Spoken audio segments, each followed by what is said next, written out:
Bonjour à tous, bonjour Thierry. Bonjour Agathe. Alors aujourd'hui on vous propose un colombo de poulet. Donc pour cela il nous faut du blanc de poulet, une aubergine, du citron vert, de la ciboulette, un oignon rouge, quelques gousses d'ail, de l'huile d'olive, de la fleur de sel, du poivre, de la pâte à colombo et du cumin. Donc là on a taillé notre poulet, nos aubergines en dés et on a émincé nos oignons, notre ail et notre morceau de citron. On va commencer par mettre un petit peu d'huile d'olive dans la casserole.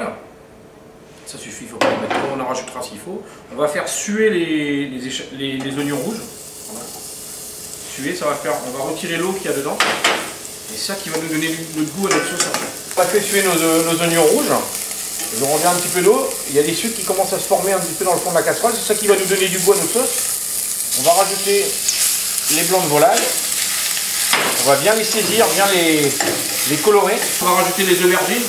Et les aubergines, elles vont dégorger un petit peu, donc ça va rajouter un tout petit peu d'eau dans notre casserole. Et ça va décoller un petit peu les sucres du fond de la casserole. On va baisser un petit peu le feu. On va déglacer un petit peu le fond de la casserole avec de l'eau. Et qu'est-ce que déglacer?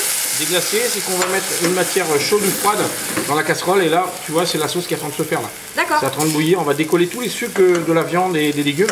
Et c'est ça qui va nous donner un joli petit goût à notre sauce. Ou bien, on va rajouter un peu de pâte de colombo. D'accord.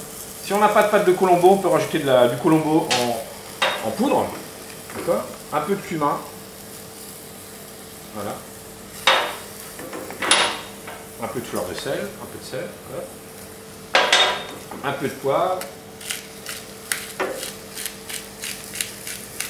On va laisser mijoter un petit peu et on va finir avec un zeste de citron.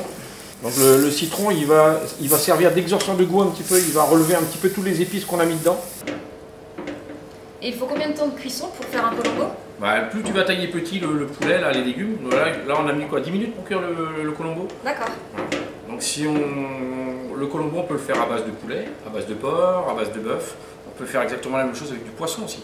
On prend un filet de poisson, on le fait revenir et on rajoute les aubergines. On peut rajouter également des pommes de terre dedans. Donc le poulet est cuit. Agathe, on va dresser dans une assiette creuse, plate comme on a envie. Et on va agrémenter ça, servir ça avec des pommes de terre à l'eau, un riz basmati, un riz thaï, un riz comme on a envie. Ok. 2-3 morceaux de ciboulette. Voilà. Bonne dégustation, bon appétit. Et à la semaine prochaine. À la semaine prochaine. Là